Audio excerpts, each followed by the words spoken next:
the world of the internet. It can get a bit much sometimes. I don't die. Pretty much, yeah. Welcome to Move Over Mother Teresa. What is my purpose? What am I gonna contribute to the world? Interviews with creators who Show the world give vulnerability and masculinity. Encourage consciousness. Can I swear? This is Move Over Mother Teresa. My name is Mira Kumar, and in today's episode, I'm joined at the round table by my co-host Tom Cledwin and icon, activist and purpose-led creator Charlie Craggs. Now, Charlie is a bad trans person. Before you go clipping that for the internet, here's what I mean. Charlie used to practice gentle activism, turn the other cheek, educate, but now she's not using her platform for those reasons. She's using it to clap back. The question is it a race to the bottom, or is it working? I mean, what are you going to do? Put me in prison? Okay. So what's good, West Street? And we've got big dodecahedron head, Thomas the Tank Engine looking Humpty Dumpty.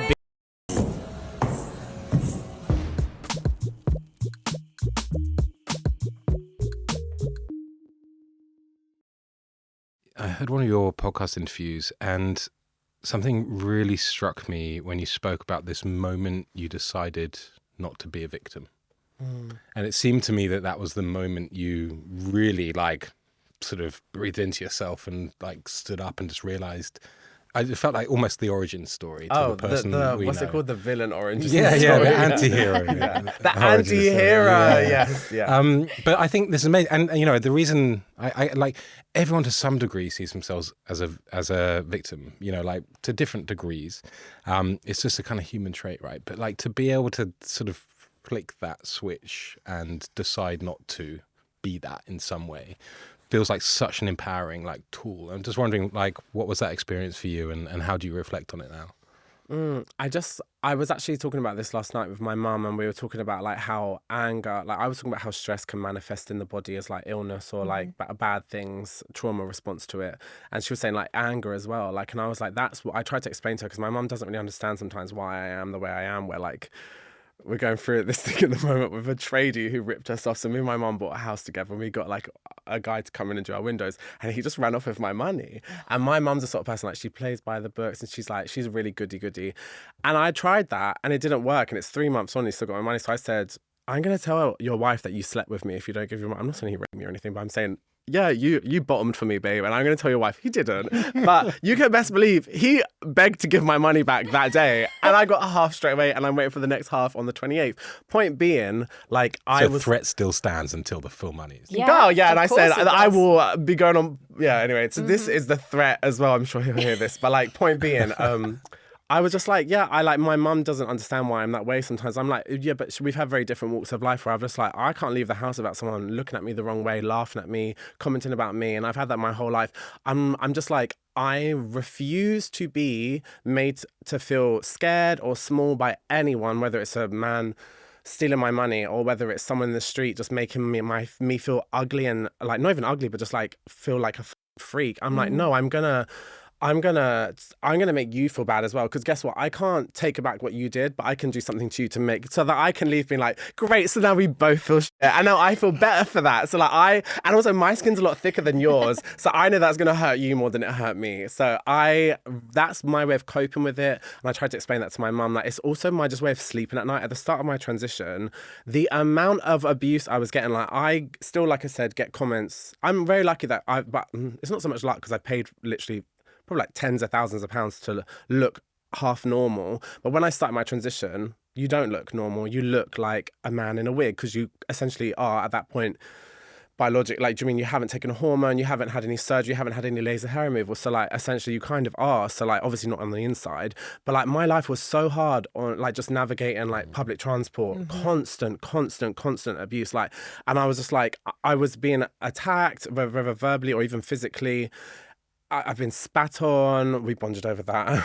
I can't believe I'm sat around the table with two people who have been spat on. I guess you did trust straight my Ouch!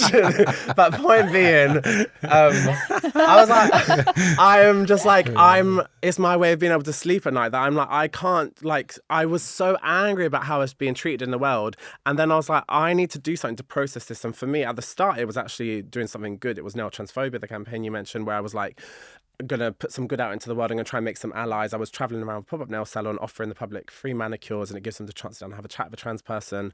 And then since then, it's kind of transphobia has gotten worse. So like I've gotten worse, and I don't really do that anymore because it feels a bit redundant. Because everyone knows what trans is now. They're choosing to be ignorant. So I'm just like, I'm gonna be rather, that's my way of coping, and actually it helps me, and I don't lose any sleep, I don't feel any anger, I don't feel stress, and I'm not getting cancer from it. Do you know what I mean? I feel great in myself, and that works for me. And yeah.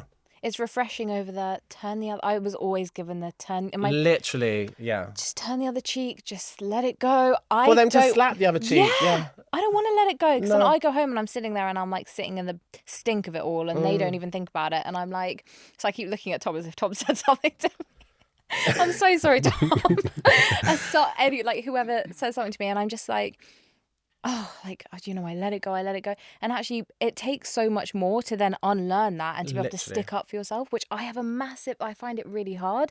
And so I admire that so much, because it is so hard, even in the workplace, for example, let alone out in the world, to say, actually, I disagree, or I don't like that, or please don't say that, or actually, my name is this. It's really hard.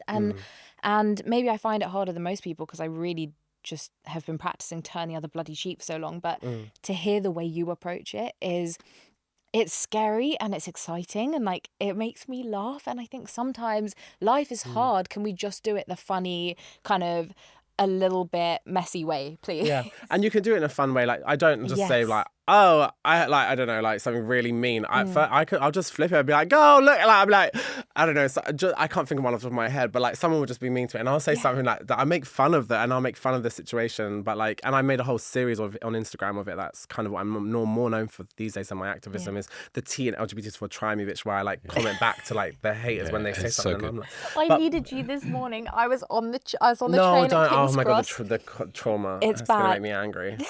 I'm like, I've got my headphones in, I'm feeling really cute, and I'm waiting to go up the escalator, okay?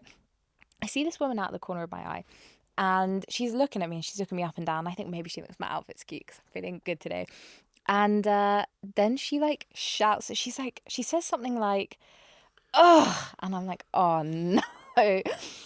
She's like, what if I made you wear that outfit every day for the next 5 years? And I was actually on the train thinking about buying another pair of these trousers.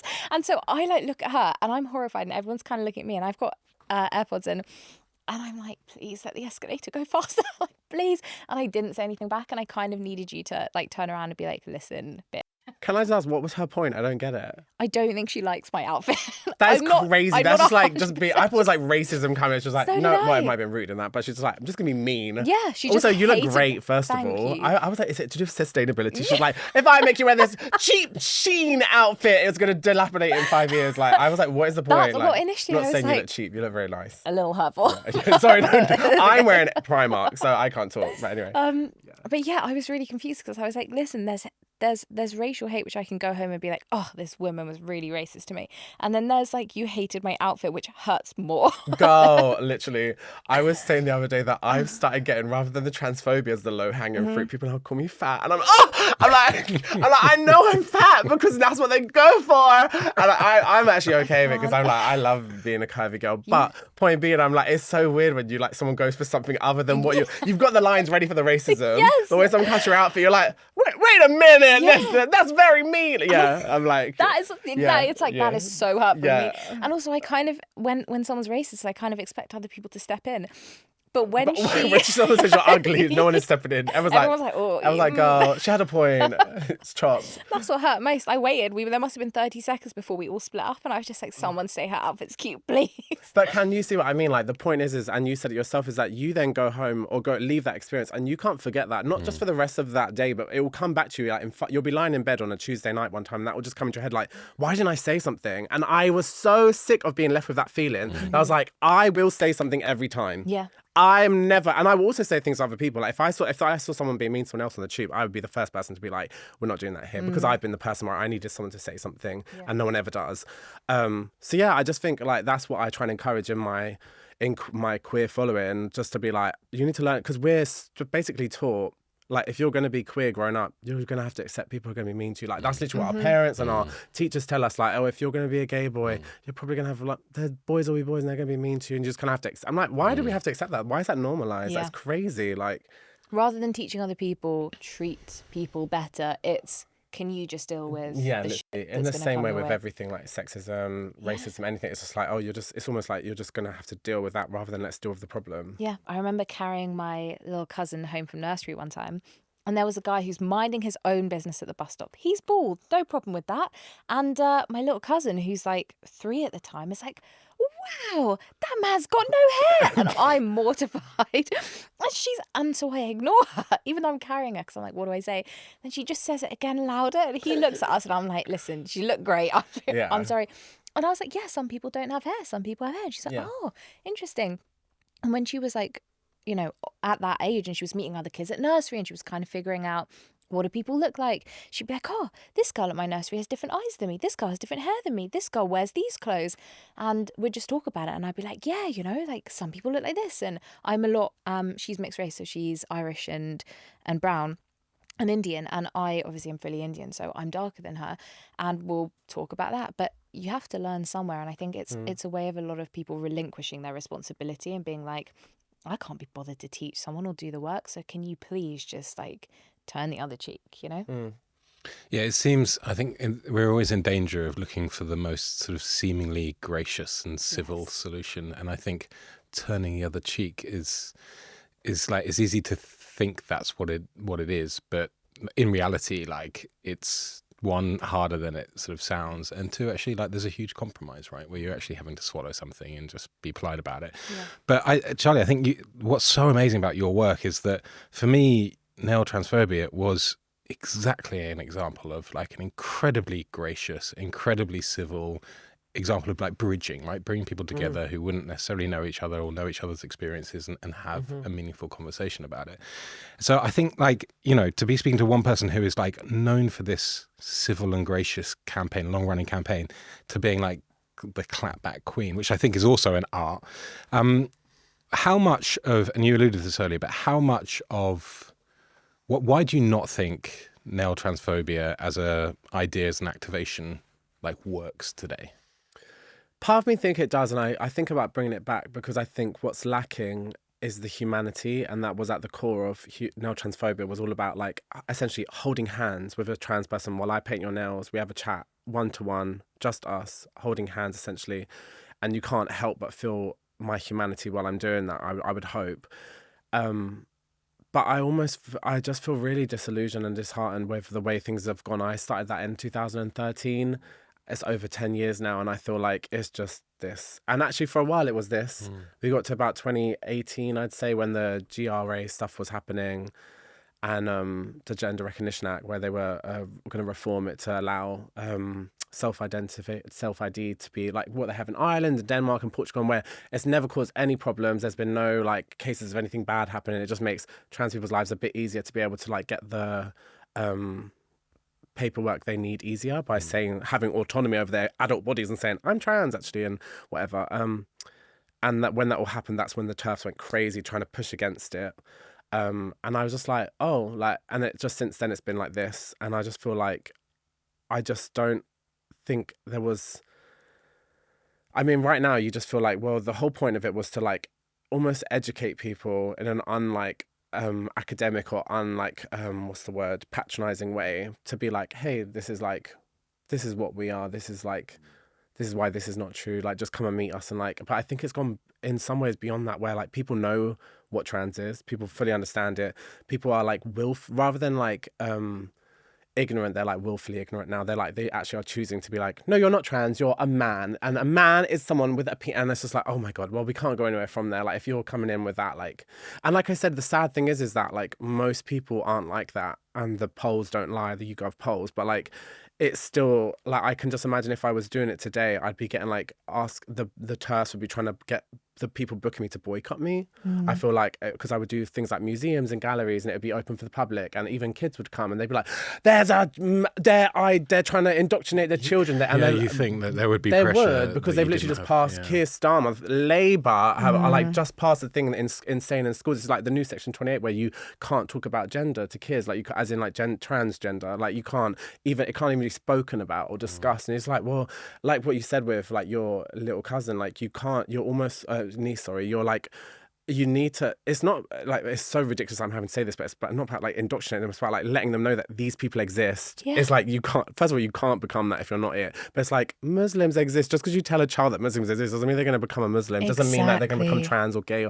It's just like, yeah, you're just letting them know so that when they go out in the world, they're not like, wow, that man is no hair. Like, they're just like, oh, that woman has a deep voice. Let's not be mean to her because trans people exist. Like, you know, and we always have it. It's just mad to me. But I just feel like it's really sad. Like, part of me is like, should I bring it back? And then part of me is like, I don't know if I have the emotional energy either. Like, I've been like this for years, and it's like I said, just like getting crazier. Where like Labour, like Keir Starmer's U-turn, where like when he was running for the position like Prime Minister, he was like very pro-trans, and like now, and he's like, we must protect the trans people, they're one of the most vulnerable citizens, and now he's like, no, I regret saying that, and then women are women and men are men, and we need to ban this from schools. And it's like, and Wes Street and the health secretary, who's a gay man, who I knew when like 10, 15 years ago when I started Now Transphobia, he's now one of the most transphobic people. It's just like so sad. I'm like, there's really not much point me like being that like available to just be like used, and like, do you know what I mean? It's so emotionally laborious to be like, oh hi, ask me anything. I'm like, I'm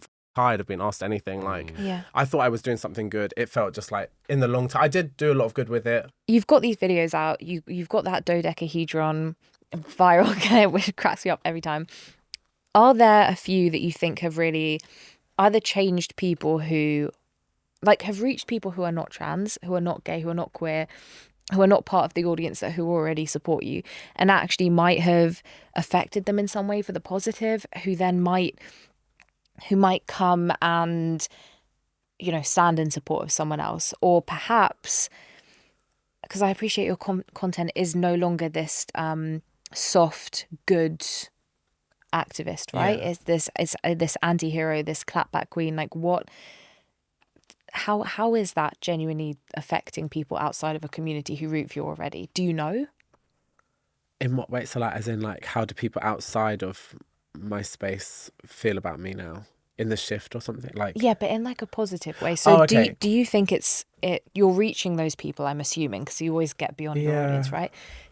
Do you know? Good, really? If I'm honest, and I don't do it to be good. I actually think like there's something in it about being a bad trans person or a bad brown person, a bad woman, a bad gay, where we're expected to be like you know, treated badly and then turn the other cheek, or like have it. Oh, you should educate them. No, I don't. Now, and I think especially when because of Now Transphobia, people almost hold me to that. Like, oh, it's such a shame that you don't educate people these days. I'm like, they're being mean to me. They're not like, they're not being ignorant. They're not like, oh, I've never met a trans person, I just want to ask you a question. They're like, no, you're a man. And I'm like, oh my God, like, I don't owe you an education. Like, and that really annoys me. And like, I think there's something in being like I said, a bad trans person, a bad brown person, where you're like, no, like, f you too, bitch. Like, you know, like if you were to be like, look at your pasty skin, like do you know what I mean? Like, you don't have to turn around and be like, no, I'm a beautiful brown woman and you should educate yourself. Like, no, you can literally go lower than them. Yeah. And that's what I'm just like, I'm not trying to teach them anything. I'm trying to teach you, don't mess with me is what I'm trying to teach you. So that is the purpose behind message, what you're doing. Is like, don't f with us. And I think we need more. I'm just so, if I'm honest, I'm going to say it. I feel like so many trans people, specifically like there's a lot of trans people in the media who are so like, goody that I'm like, we need the bad girl, and I'm gonna be the bad girl. Like, we need a bit of both. Like, we need the ones who are like, oh, and then I'm like, we just like, you need. Yeah, I think in all kind of civil rights movements, you've seen like there'll be the people who do it the correct way in the eyes of like, you know, the mainstream, and the people who do it the bad way. But when you're both pushing, you're essentially like you're pushing it further. Like, I think that's what we need both of. We need people to realize, no, you can't f with us, as well as please don't f us. I think you need a bit of both. Bit of MLK, bit of Malcolm. I was going to say that and I wasn't sure if that's my place. I was like, I hope that's not offensive for me to say. It's okay. I'm glad the white man said. Yeah, I was like, I feel like that's very much how I feel about myself. Like, I'm not going to do it in their eyes the right way, but in my community eyes, it's the right way. And I think it's what we need. And we need people who are like, they're like really inspirational. And then we need people like me who are going to be like, no, I'm not taking shit. Like, you're not going to treat me like that. And full transparency, actually, you've really changed my worldview on this because Same, you know, if I'm honest. Oh, wow. Yeah, because I have such a natural adoration for things like nail transphobia. Yeah, like where again, coming back to words like grace and civility and, you know, bridging and just just how perfect that feels, right? And I'm so fascinated that you've gone on this tonal shift towards clapping back, and you've just explained perfectly why. My fear is all the obvious fears that you'd think people would have, is that, you know, you fight in some way rage with rage, and there's like a little race to the bottom going on. But I totally respect why you do it, and why I think what you do is okay is because of the humor. It's like the satire, it's the parody, it's the way you do it. Like, there's an art to clapping back, which I think you nail. If, you have nailed that. If all you were doing was like anger and shame back, or starting on people, the hint is in the word back, clapping back. I never just clap. I don't go out to the street and be like, stupid straight cis man, ugly. You know what I mean? I never do that. You would never catch me like, I'm not a bully. Of course. But I will bully the bully. Yeah. Of course, right? So that's important. And what's also important, right, is that I realize that these kind of views I have are just come from a place of total privilege, and that, like, day to day, my biggest concern is how ethically sourced my coffee is, like, in comparison, right? And so it's all well and good for someone like me to say exactly what you know, what society says, which is, to a certain degree, this version of turn the other cheek, and, you know, so or model minority, which was a big thing back when. Like, you got to be the model minority. I will say, don't play yourself down though. Like, I've got a friend who's a really respected activist called Sarah Corbett, who is kind of the mind behind, she calls it gentle activism, and she's like does craftivism. That she's really she runs a class of craftivist collective, and she's just finished her masters at Royal College of Art, and I went to her like final like presentation on it, and she's doing this new book from it, and I'm the complete antithesis of her. We're like such good friends. I'm like, it's just like Wicked. It's like the complete opposites, where she's like, and I'm in the audience and she's like, because, you know, like, you don't get rage and fire doesn't get anything. And then like, everyone looks at you. No, I literally was like, but no one knew who I was there, thank God. But like, point being, like, I can still totally respect, like, she has respect for that. I'm not saying, I don't know if she thinks we need both, but I do think we need both. And I think it's not invalid to think like that, like, because I know rage and fire versus fire doesn't make anything but fire, but I'm actually fine with that, because guess what? If I'm getting burnt, you're getting burnt too. But I do understand that, like, people like you or like her who are like, you can actually get more. And she's right. You can get more from it, more good from it, if you do come at it from another way. She does these like amazing kind of things where she, like, I don't know, like, where she did like this thing with the hanky thing, where like M&S were like not paying their cleaners a fair wage, and then she had her whole collective of craftists hand stitch hankies saying don't blow it, and sent them, and they went to like the M&S conference for the like all the leadership, and they handed them saying like, please, and they had a note with it being like, oh, please up the wage, and they did it, and it got something. Whereas if I'd come in and we were like, screaming, it's not going to get anything. But I think in different moments, like, I don't go into spaces like that and scream, and I do understand why some people would, but my thing would be like, if I'm in the street and someone calls me like a mean name or spits on me, I'm not going to be like, this is a learning moment, and I'm going to like, no, there's times that my approach works, and there's times that works, but I think it's totally valid as well. And it's about knowing when, like what you just said, you wouldn't go into that space like doing what you do, and that's smart and it's tactical, because you're all, I'd let her go in. Because you're fighting for the same thing, but you're doing it in the streets, on social media, in this particular way because it makes sense, and with certain types of people. Do you know what I mean? Exactly. And she's doing it in that way because she knows what she can get from it. And it is that art that you were saying. It's clever, and I didn't think of it that way. And in terms of bridging, there's still a bridge there. In my examples, there's no bridge. They've burnt the bridge. They've actually pulled the bridge away from me and said, you deserve to die, you groomer, you tranny. Like, what? There is no bridge to be built. There is no bridge to be built. Whereas in her one, there was like still there's like a a glimpse of hope that she can like bridge it. So like I think you need to understand when. Yeah. I think there's always a bridge. I know what you're saying. Like they don't deserve the bridge to be there. I mean, my mind mostly changed when I looked on your Instagram the other day and saw some bloke in your comments had said, once a man, always a man. And you went to his photos, found a selfie mirror of him topless and went, said the man with tits. I was like, God, he had bigger natural breasts than me. I'm literally crazy. But that's it, right? I mean, like, that's hilarious. Yeah. It's deserving. It's you standing up for yourself. And it's just the humour as well. Yeah. If you can fight it with a bit of humour, that's not fire. That's like, it's like hot water. Do you know what I mean? It's still hot. There's water. There's still a bridge. We could both laugh about it. I have roasted people who were like, this man was really rude to me once. What did he say? I can't remember what he said. If you scroll down my grid, you'll see it. And then he just said something to me like really rude, like, oh, once a bloke. It was essentially the same thing, like, you're a bloke. And I said, and you're babe pig in the city, because he was like, he looked like a pig. And then he called back, right, that was actually a good one. I'm like, we can be friends now if you want. Like, which is where the bridge is. Yeah, like, do you know what I mean? Like if you're going to give me, I'm going to give you. And I think they almost respect that sometimes. So yeah. Yeah, gay miss is coming your way. I can just feel it. You're halfway there. Please. Hey Mira, so I've had a think about it and I'd love to give my ad space to the Good Law Project, who do incredible work using the law itself to challenge hate and injustice, which we're seeing more now than ever with everything going on culturally. And they use the power of the law to challenge these things, which is something that we often don't feel capable of doing ourselves. And we have them to do that for us.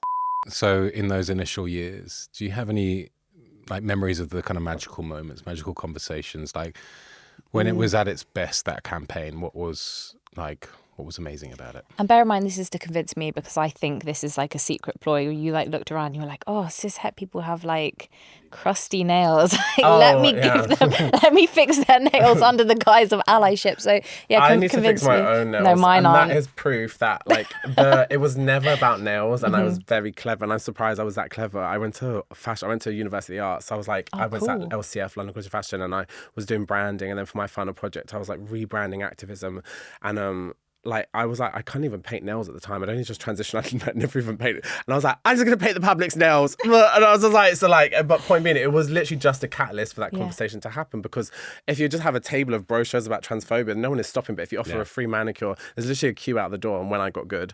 So like, yeah, it was that for me. And this is the interesting thing. Everyone always asks like, what's like standout conversation? I'm like, they were literally pretty much all the same, which I think shows that it was needed, because like everyone was at the same, like there was just very little. In 2013, we hadn't even had Laverne Cox in the mainstream media. Like literally, we didn't. The only representation I knew of, and that helped me come out, was there was like 2 Drag Race girls who came out in the early seasons of Drag Race after their season, and I was like, oh, like I obviously I knew I was trans like 10 years prior to that when I saw Nadia on Big Brother, but like there was no representation in that whole 10 years since, other than like Jerry Springer, like essentially trans people being like beaten up on TV kind of and laughed at. And I was like, I don't want to be that. Like it's gonna be so hard. And then we had Paris Lees come out here in the UK with like doing that, like her campaigning stuff, and we had a couple of Drag Race girls, and we like, do you know what I mean, we didn't have anything else that like, that's why I was just like offering the public a chance to meet a trans person, because most people didn't even know what, like people would literally sit down with me and be like,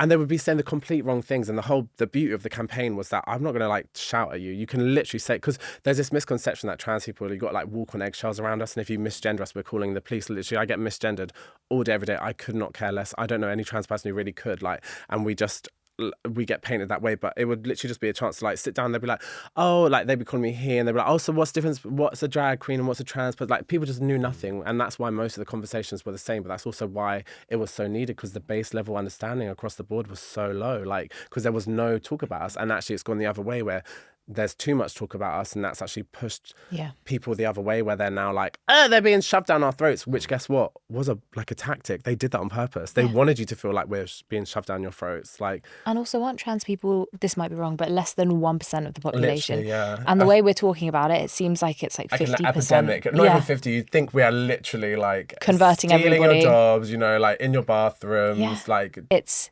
you know, it's only a good thing when we educate kids more. It's only a good thing when we educate people more. As soon as you strip back education, as soon as you deny people of books, bad things start to happen. And we can see that throughout history. But the kind of the sterilizing of history, the sterilizing of what we know about the natural kingdom. There are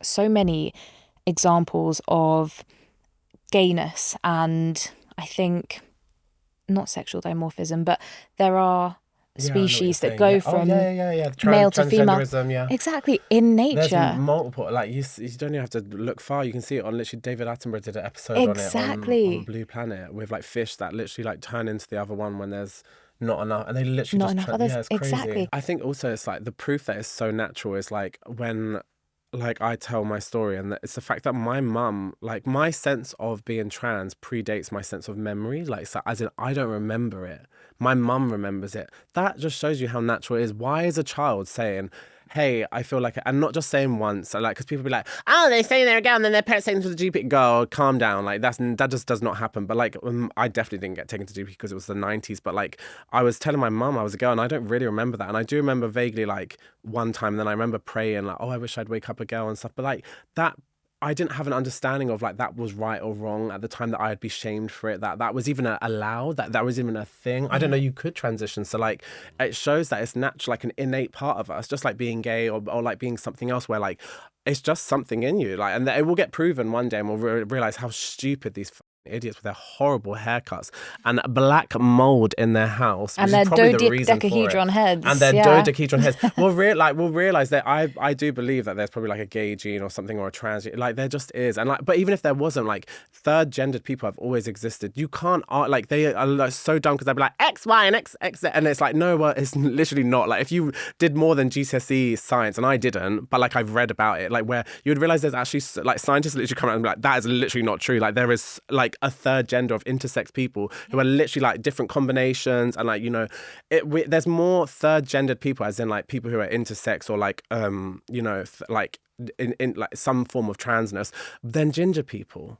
And yet you would believe it's like a modern new thing. No, there's in every ancient culture there's examples of third gendered people existing, and who are actually often very well respected. Yes, and like it was obviously my people, the colonial Christians, that ruined that for everyone, and it's just crazy. And like my point as well, off the back My of people too. I feel like I should. Yeah, good Charlie, well done. Also, sorry. Yeah. I did nothing here, so I'm off the hook.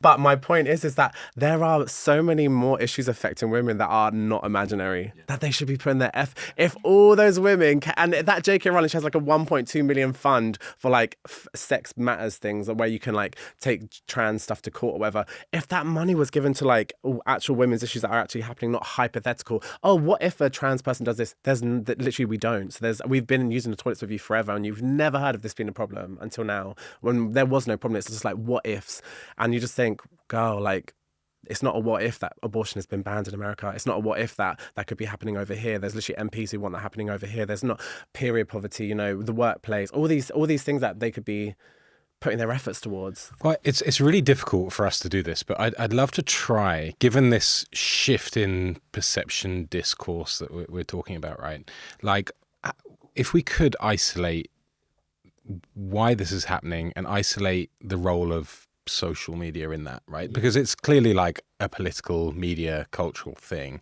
but given this show is about creators and that specifically as a experience, like, what do you think? And you came on, you sort of meaningfully became a content creator, whatever we want to call it, in 2018, 19, like kind of a good few years after your actual activism work started, right? Yeah. So, you know, whether as a user to begin with and then as a creator, like, what is it about social media in particular that is exaggerated and played its part, actually for good or bad, in this issue? I mean, social media is amazing, but also a mess because of the fact that it democratizes everything. We all have a voice now. You don't need to be someone who is in the media to be able to get your voice out and to sway things. And that's great for when people are pushing for good things, but it's really dangerous when people are pushing for bad things. Beating down on this tiny community, like, it's just a bit mad. And I think that's partly to play. I think it's also so tied in with politics. And I think there's something dark happening where it's all in like cahoots, where like, obviously the media in this country is very much like Tory owned. We were living under Tories for the last 13 years, whatever it was. And like, that was basically when JK kicked off. It wouldn't surprise me if there was like conversations happening of like, let's make them, you know how they made everyone angry about the immigrants, and before that it was like the gays or the blacks, whatever. Like now it's like very much like it's a strategic PR campaign. It's not just like a fluke that everyone's writing articles at the same time. During COVID, I always like this statistic. During COVID, so bear in mind, like literally like how many people died during COVID? I don't know, but like millions, I don't know, hundreds of thousands, I don't know, like crazy amounts of people were dying across the world. And the Times published, also in 2020 was like Black Lives Matter as well. So like, not just about people dying because of COVID, people dying because of racism. And there was like bigger things to be talking about. But J.K. Rowling kicked off then, and there was 324, aka almost one a day, articles in the Times that year. 324, almost one a day, about trans people, all negative, and not a single one by a trans person. No like neutrality in it. All negative, like just like that is literally, we're sitting at home, almost one a day, like multiple a week. That's crazy. And like I think it's all tied in with like, they're obviously, like I said, very much Tory owned. We had a Tory government at the time. Boris Johnson, the reason COVID was so bad is because he literally wasn't even going to the meetings, doing his job at the start when they were like, we need to get on top of this. He just wouldn't turn up. And then obviously all the so much mess of the parties, and then giving those little like scraps of food to the kids at home. Do you know what I mean? Just so much like crazy things that was happening, the old people dying, like, and you just think, I think this is all linked, like, and they were using us as a deflection in the same way they use immigrants, in the same way they use, you know, black people, gay people. They're like, oh, let's make the public angry about trans people to deflect from the fact that we're failing them, that we don't want them to riot in the streets, which is what we really should have done. Let's make them angry about trans women could come in the bathroom with you, like, and like attack you or something. It just makes no sense. But it was massively, I think, tied in with what was happening on social media with J.K. Rowling. And like I said, I think it was all in cahoots. I think it was all. I mean, she probably doesn't even think it. Yeah, I mean, you can't deny, you know, this is just media bias, and it's existed since the printing press and newspapers started in mass circulation. Like there is just a bias towards messaging that makes us angry and divided and frustrated and threatened and all this kind of stuff. And so as soon as something does that in people and editors, it used to be editors, now it's algorithms, but and editors sort of see, oh, this is something that sells papers. And then that just becomes a race to the bottom, like a spiraling. And then, yeah, like it's at least an interesting and horrifying idea that actually on top of that, there's a strategy of deflection. 100% it was strategic. How does this shift in culture, and I think also maybe it's part of the same question, your shift in tone as well. What's been the implication for you from a business perspective as a social media creator, if you don't mind me asking, like the business I'll say of it. Yeah, show us those bank statements. What's going on? There feels like bank statements, because there are none now. Like, yeah, there feels like a shift anyway in like the creator economy, you know, but that's a very broad thing, and I'm curious what your experience and views are there. I have a lot of experiences and views. It was a really weird time, 2020, because that's when I kind of became an influencer. That's when I started getting paid to do ads and stuff. Very luckily, because all my now transphobia stuff, I can't be painting nails during the COVID, do you know what I mean? So like, thank God I had a following at that point, because I'd been in the media and I had my book, had my BBC documentary, and I was then getting booked for campaigns because brands, because of the climate with Black Lives Matter, brands were really jumping on using activists rather than like models in their campaigns. I was in like, and I'm gonna like, the Body Shop are still good to me now, but like, for example, I was in like a global Body Shop campaign, like billboards, me and like 4 other activists, like a black one, Charlie, Gina Martin, the feminist one, and Sophie Butler, disabled activist, and me, and we were like everywhere around the world, like billboards, and that was amazing. And like I said, they are still great.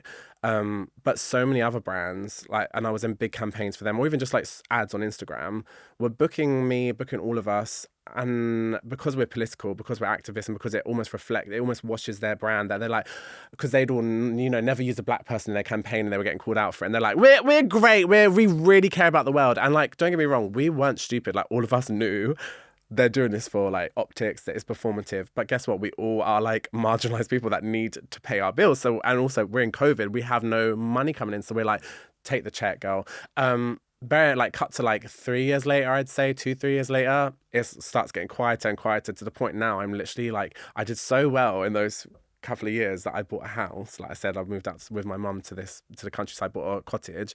I'm having to sell it. Yeah, and a cat. You're selling the cat. I'm not selling the cat. Oh, Lord. Never that. But about to say. he's got one Sell the eye. house. But, I can't. What's his feed my name? cat. Can we guess? I'm not going to guess it. Ben de la Creme, because it's from Drag Race, where she said, "I'm a man with one eye." She's a man with one eye, and he's a cat with one eye.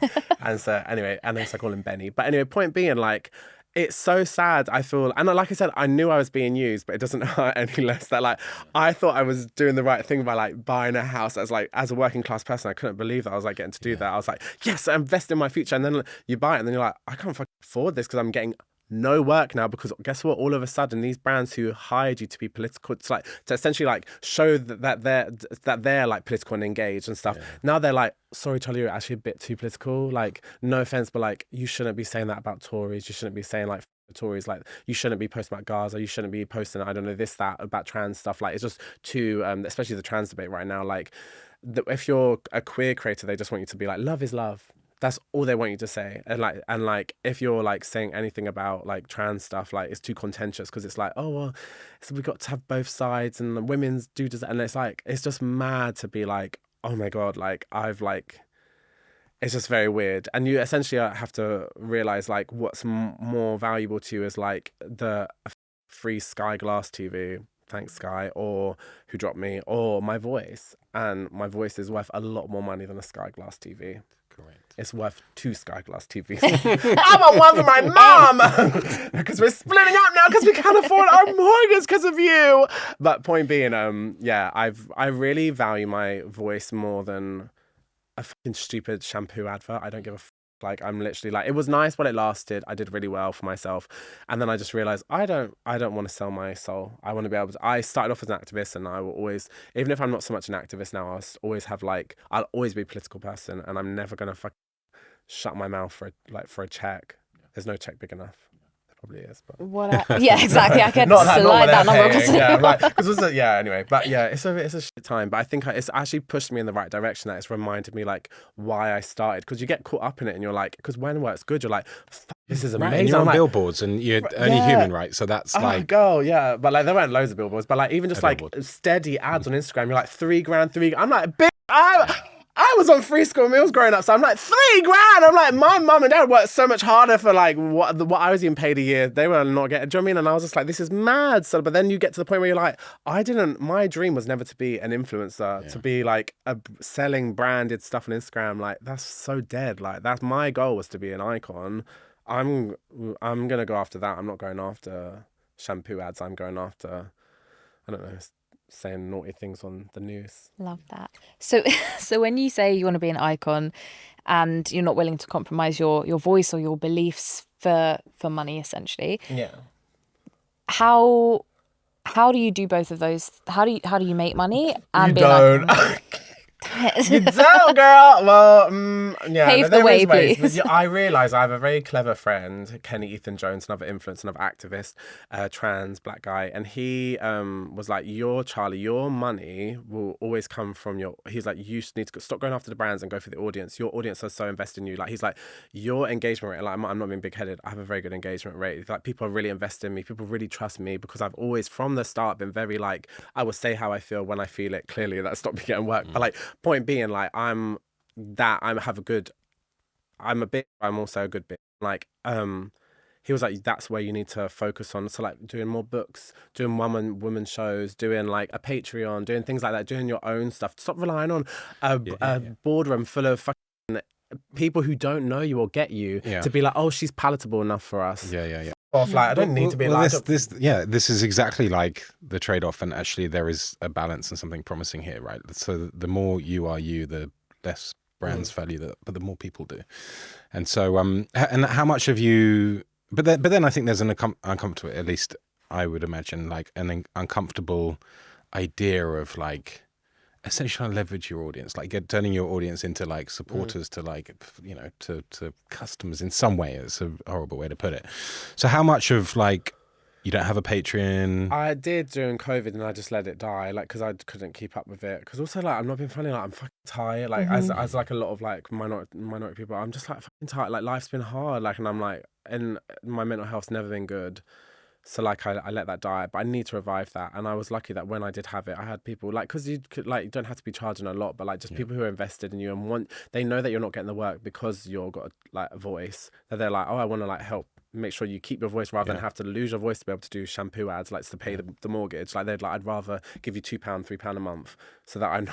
And also if you deliver on the content, it's not like you're taking money, you're not stealing, because like you're giving them good, funny content, like stuff that you couldn't say if you were doing those shampoo ads. So like the juicy stories. So yeah, I think that's where I am, is just like realizing that's what I need to go towards, and just like not lose sight of like, my whole thing is like, when I die, I want to be like really proud of like the legacy I've left. I want people to like not be like, no one's gonna remember you if you did a shampoo advert, no offense, and that's great for some people, that's all they want and good for them, but like I'm like, I would like to people to be like, she was a fucking badass, like she was so fucking iconic. She was like someone like, you know, like I don't know, like I can't think, like Kim Woodburn just died. Love Kim Wood, you know the one I'm talking about. She was on Celebrity Brother. She was like chicken livered shit. Oh, so, like, she was she part of the duo? Yeah, she was Aggie and Kim, the cleaners. How clean is your house? And she was iconic. Like, and like I just was like, I want to be like her. That when I die, people are like, oh my god, do you remember that funny thing she said? That was really political as well. Like,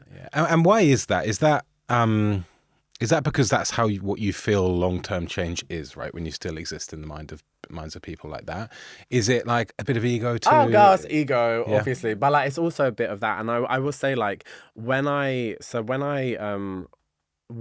was like I was really depressed, and it was pre-transition actually. That's how I remember the story. And I've got the note at home, so we can put like we'll insert Cutaway. But and I framed it, and I basically when I was pre-transition, just before I transitioned, knew I wanted to transition, was so suicidal, like so depressed. I hated my life. I was not myself. Like I was like, I'd stripped away all the parts of myself that were like trans, feminine, because I was so sick of the amount of abuse I was getting. I was just like, I just want to be normal. Anyway, was like but bear in mind, like not to be big-headed, I was quite handsome pre-transition, which is so fun. I'm like, now I can see it, but back then I was like, I literally had to cover mirrors in my room and stuff, because I was like, I felt so sick at how I looked, like, because it wasn't me, but I would have sex with me now.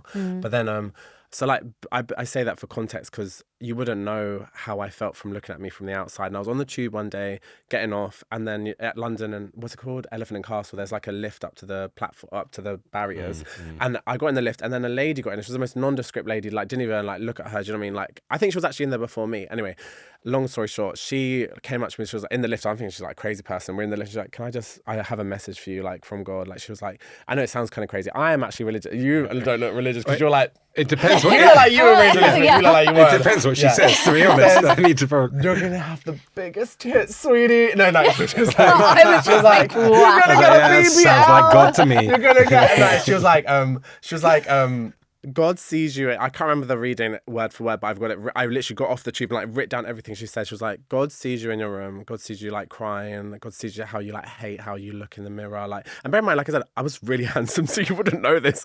And she was like, God sees like you hate yourself, you hate your body. Like when you have the this is the bit I remember. She was like, when you have the confidence, you will like change lives. She was like, you are gonna be like a voice for your community. She was like, when you lean into your confidence, when you are yourself, like what she kept saying, and I was just like, oh my god, because I knew in my head, I was like, I want to transition, and I always knew I was like very political, and I was just like, that's crazy. And like she was like, can I give you a hug? And then like this bit sounds kind of crazy, and I'm like, it's probably she's probably just like who knows, but like it really resonated. It was right, clearly, but like I like then tried to like after I said bye, like she'd gone that way and I'd gone that way, and I was like, actually I want to ask her more questions. So I went to, and I just couldn't see her anywhere, and it was like a long road, so I'm like, there was no, so I'm like, maybe it was, I don't know, it sounds really silly, but I'm like, who knows, like it's very weird. But like even if she was just like compelled to tell me that, it was all true, and you wouldn't know it from looking at me.